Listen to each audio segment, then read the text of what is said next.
Today I'm making a video on My Story Animated. Let's do this one. And also I'm doing this video because someone told me to on Twitter. So if you wanna tell me what to make videos on, go follow my Twitter and you'll be able to have the opportunity to pick. Okay, whatever. I was 2 years old when my mother told me that my dad had died from a boat accident and we needed to move to a trailer park on the bad side of town because we didn't have enough money. But the worst part was my mom's health. She started losing it a bit. It was nearly impossible for her to keep a job, and she was always inviting these creeps over to be with her. When I was 5, one of her boyfriends told her she should sell me to the circus, and he was serious. When I was 12, I was getting food out of dumpsters just to... So first of all, you have a 2-year-old daughter, and you're just inviting random people that aren't the best of people. And you're gonna seriously invite people over that tell you to sell your 2-year-old daughter to a circus. Makes perfect sense, not gonna lie. Yeah.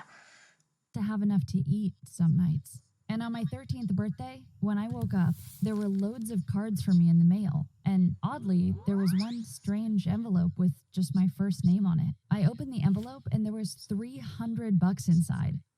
I was shocked. I had never seen that much money in my life. I ripped out the letter to see who it was from, but all it said was, "Use this wisely, pretty girl." Now that I'm older, those words send a shiver down my spine. But at the time, I was stoked. I bought a ton of food with it and stuffed the food in my closet and under my bed. It looked like the snack aisle at the grocery store had exploded all over my room. But that was just the beginning. The envelope started coming once a week. First, it was $300, then it was $400, $500, even $600. Sometimes there was a note attached, and then sometimes there was just a smiley face. Of course, I didn't tell my mom about this.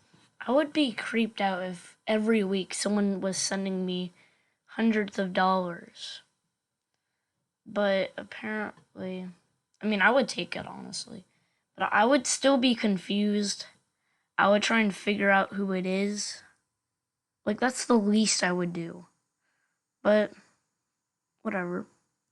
I took the money and bought myself everything I wanted. New toys, dozens of trips to the movie theater, entire afternoons in the arcade. I felt like a different person. Whenever I saw the bills piling up, I would secretly send cash in to pay for them. I shouldn't have had to do that as a 13-year-old, but I'm glad I did. To celebrate, I even bought myself a gaming system. Every time my mom would ask me how I got the money, I'd tell her, "My friend gave it to me." And she would say, "Okay."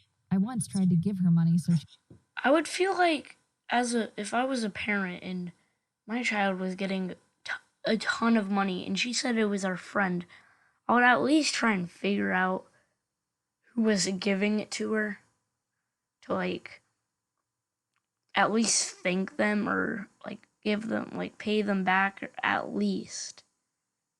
This parent doesn't care. she could buy some pretty clothes, but she refused and said, "I don't need your friend's money. I'm happy the way I am." So I tried sending her an anonymous envelope that was full of money, but she rejected the money and asked me to donate it to the church and that she wants to stay poor and not accept charity. I had to respect her for that. Rejecting free money when you're poor is extremely hard. Believe me, I know. So I stopped trying to give her money. One day, one of the letters said, "You're beautiful now. I love watching you." Now that... Yeah. That's the point that I would tell my parents if that was happening.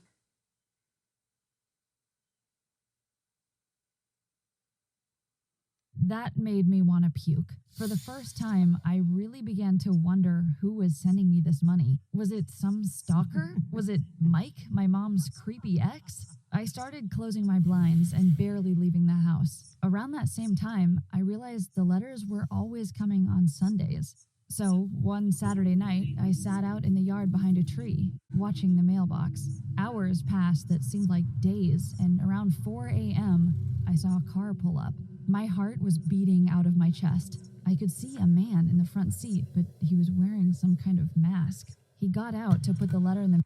Yeah, instead of waiting outside, I would like, so with the money that you're getting, what I would do is I would buy a camera and place it outside. It's not that hard. Mailbox, and I stood up and sprinted towards him. He acted like I was about to murder him. He ran into the car and locked the doors. I hit the side of the window trying to tell him I just wanted to meet him, but he tried driving off. I held onto the door with all of my might, but he was just driving too fast. I got Okay, this is how you get kidnapped. dragged for a few feet, and then I crashed onto the road as he took off, leaving me there. I busted my face open and had to go to the hospital to get stitches. Of course, I looked like a freak with a giant gash on my face, and I was definitely going to have a bad scar for a long time. The hospital bills were stupid expensive, so I was really excited to head home and get my next letter. But when I opened it, there was no money inside. The note read, "Never do that again. If they find us, we're in trouble." I knew that instant that I was never going to try and see who the man was again. By the time I entered high school, I wanted to date, so I asked one of my classmates out, and he took one long look at me and said, "No, you're ugly." I was really struggling. With a massive scar on my face, no one really wanted to date me. On my way home from school most days, I would cry. But then I realized the power that I had. My mysterious letter sender had started putting $5,000 in every week. I started buying things for my classmates. The most popular girl got a new iPhone from me. Some other kids got skateboards, Gucci clothes, and even sneakers worth hundreds of dollars. Suddenly, everybody wanted to be my friend, even Leo, the hottest boy in school.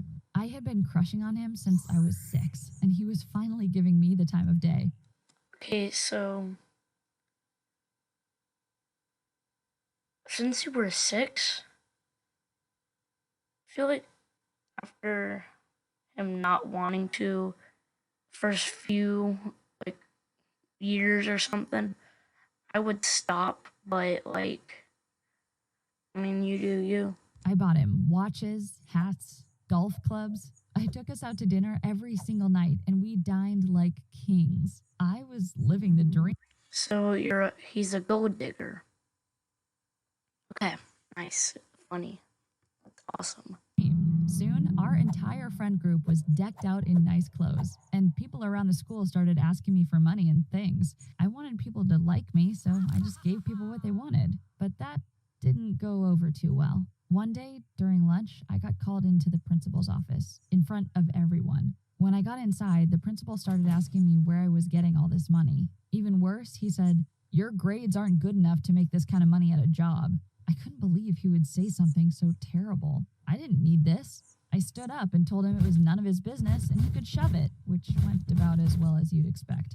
I got suspended for talking back to him, which wouldn't be a big deal except he was going to call my mom that afternoon. I've never run faster in my life. I burst into our house to find my mom asleep on the couch.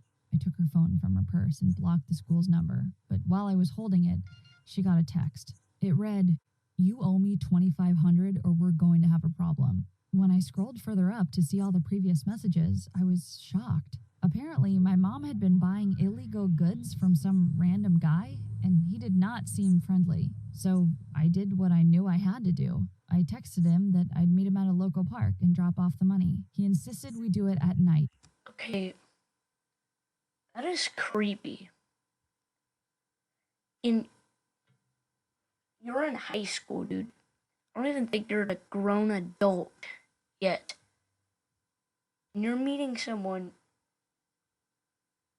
that sells illegal items. And you're gonna meet him at night at a park. And I was insanely nervous, but I agreed. I sat in the park in the dark, and a sketchy car drove up. Then a buff guy stepped out and charged over to me. I thought he was going to jump me or something. He stopped and asked why the heck I was there. I handed him the money, my hands shaking, and told him to stop talking to my mom. But he wasn't going down without a fight. He said he was going to talk to whoever he wanted to. Frustrated, I handed him an extra $1,000, and he was shocked. He said he'd stay away. Thankfully, those next few days stuck at home with my mom was a nightmare. I pretended I had a cold so I couldn't go to school. Of course, she had guys over. I was disgusted hearing her make out with them, so I I snuck out the window.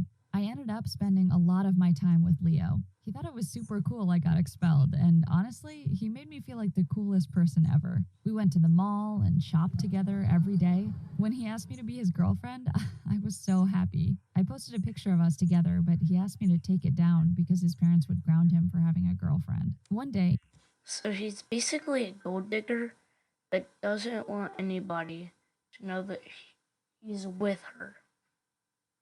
That is the worst type. At least let people know that you are. But no, you are a gold digger that you don't even want to have people know that you're dating her. he showed me a car he really wanted. He said I'd be the greatest girlfriend ever if I bought it for him, and I told him I would. I had thousands and thousands of dollars saved up, so who cared? When I got home that same day, I had a letter, but it wasn't a Sunday, so I was surprised. I was even more surprised when I opened the envelope and it was a huge letter. The letter said that Leo was cheating on me with Rebecca, one of our classmates. My mysterious money sender told me to stop my relationship with. So, a gold digger is dating the person who's giving him money, and he's cheating on her at the same time. Wow.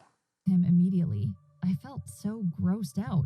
How long had he been following me? Was he actually watching my every move? For the first time, the reality that some dude had been watching me my whole life started to sink in. But was he right about Leo? I texted Leo to hang out the next day, but he told me he had plans. I immediately went over to Rebecca's house and sat behind a tree, just out of sight. And you know what I saw? Leo and her in the backyard, laying by the pool and making out. My stomach turned. I couldn't believe it. I inched closer to hear what they were talking about, and Rebecca was talking about how ugly I was. Leo laughed and agreed with her, saying he was just in it for the money. I had never been that mad before in my life. Frustrated, I stormed off and decided I needed to get revenge in the best way possible. The next morning, my suspension from school was officially up. When I pulled up to the school, I felt like $1,000,000 because I was pulling up in the exact car that Leo wanted. He was so stoked at first, thinking it was a surprise for him, so he ran to me and asked for the key. But then I dropped the bomb on him in front of everyone. We're over. This car is a gift for myself because I tolerated you all this time. I've never seen someone get that embarrassed. People were laughing at him and asking me if they could get in my car and go for a spin. And I deserved all that praise because buying the car was not easy. They were super nervous about taking all cash from a 16-year-old. And I get it, it probably looked a little sketchy, but it was my money, one way or another. Now all I had to Illegal money. worry about was hiding the car from my mom, or so I thought.